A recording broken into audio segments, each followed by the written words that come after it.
নমস্কার বন্ধুরা, আমি রিম্পা। আজ আমার চ্যানেলে প্রথম গল্প, আপনারা একটু পাশে থাকবেন। আমি আজকে আপনাদের একটা সুন্দর গল্প শোনাবো। গল্পের নাম তুই কিছুই পারবি না। একটা ছোট্ট শহরে সাধারণ পরিবারে জন্মেছিল নীলা নামে এক বালিকা। ছোটবেলা থেকেই সে চুপচাপ কিন্তু স্বপ্ন ভরা একটা মেয়ে। তার স্বপ্ন ছিল একদিন বড় হয়ে নিজের পায়ে দাঁড়িয়ে মাকে ভালোবাসবে।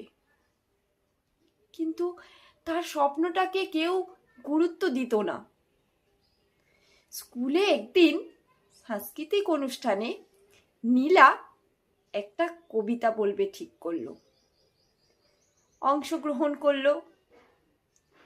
কিন্তু কবিতা বলতে উঠে কবিতার 2-4 লাইন সে ভুলে গেল।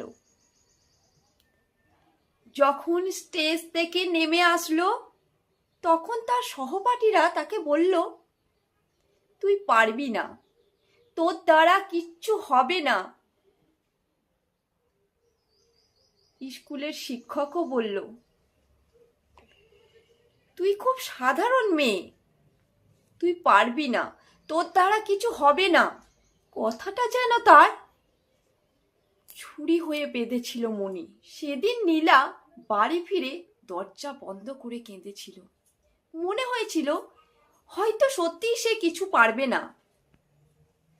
নিজের ওপর বিশ্বাসটাই যেন ভেঙে গিয়েছে। রাতে মা এসে চুপচাপ মাথায় হাত বুলিয়ে দিয়ে বলেছিল, মানুষের কথা শুনে ভেঙে পড়লে চলবে না, নিজেকে বিশ্বাস করো। সেদিন আয়নার সামনে দাঁড়িয়ে নীলা নিজেকে একটা কথা বলেছিল, একদিন আমি প্রমাণ করব আমি পারি।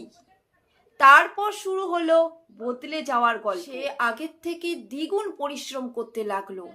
ভোরে উঠে পড়াশোনা, নিজের ভুলগুলো ঠিক করা, কোথাও দুর্বল সেটা সে বুঝে নিজেকে আরো শক্ত করলো। কেউ তাকে দেখে হাসলে সে চুপ থাকতো, কিন্তু ভেতরে ভেতরে প্রতিজ্ঞা আরো শক্ত হতো।